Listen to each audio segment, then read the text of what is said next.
Hey fellow skeptics, Lester the Skeptic Tank here. Just gonna give quick thoughts, hopefully quick thoughts, about the time I've spent going to the Retro Gaming Expo over the, especially since it returned, I think in 22 from the pandemic. Just a little bit of just retrospect on how I take the event.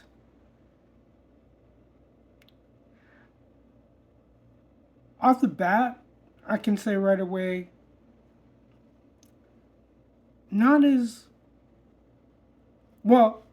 I take a quick scan usually on the Fridays when it starts, because that's usually where you can play the arcades. You could also play the retro consoles, but I'm finding myself not hooked to playing them whenever I'm there.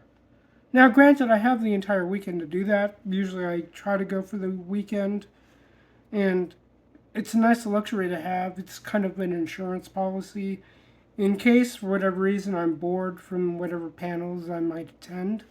But I've been glad to know the panels offered at the last couple or few expos I've been to. They've been intriguing enough for me to go back and forth.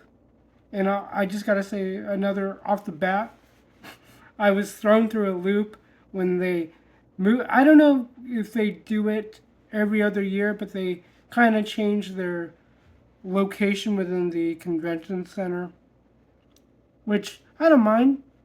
Keeps me on my toes. But I was having a time finding the auditoriums where these panels were being held.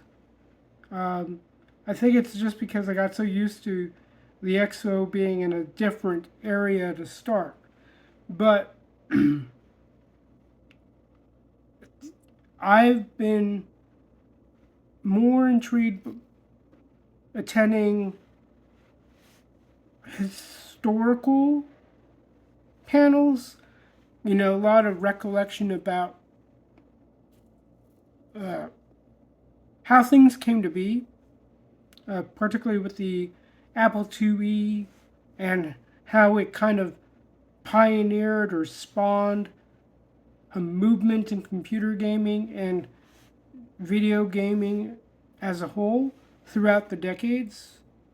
Uh, I I missed that talk maybe by 15 minutes, the start of it anyway, but I got some good nuggets.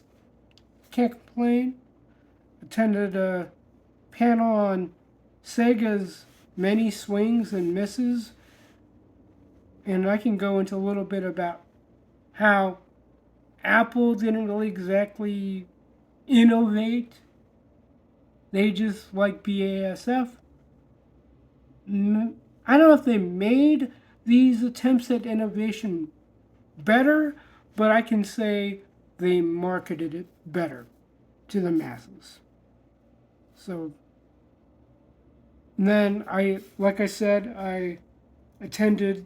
You probably will see the video on my pickups, but insert coin.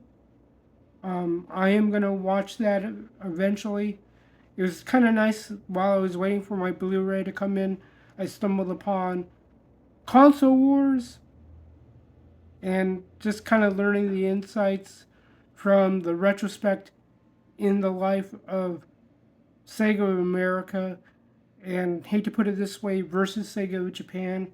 Kind of what did Sega in while they were battling Nintendo and so on.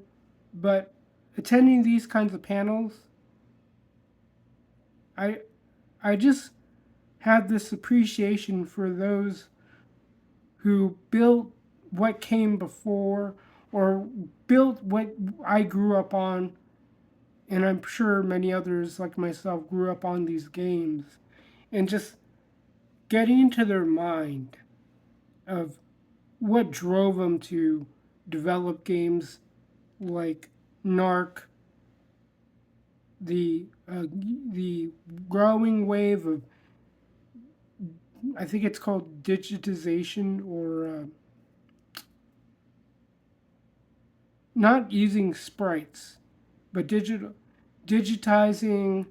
the likeness of celebrities, for example, like the dudes from Midway were talking about Revolution X, and they were pitching, trying to find a way to pitch their game to a celebrity group or figure, and Aerosmith just ate that up.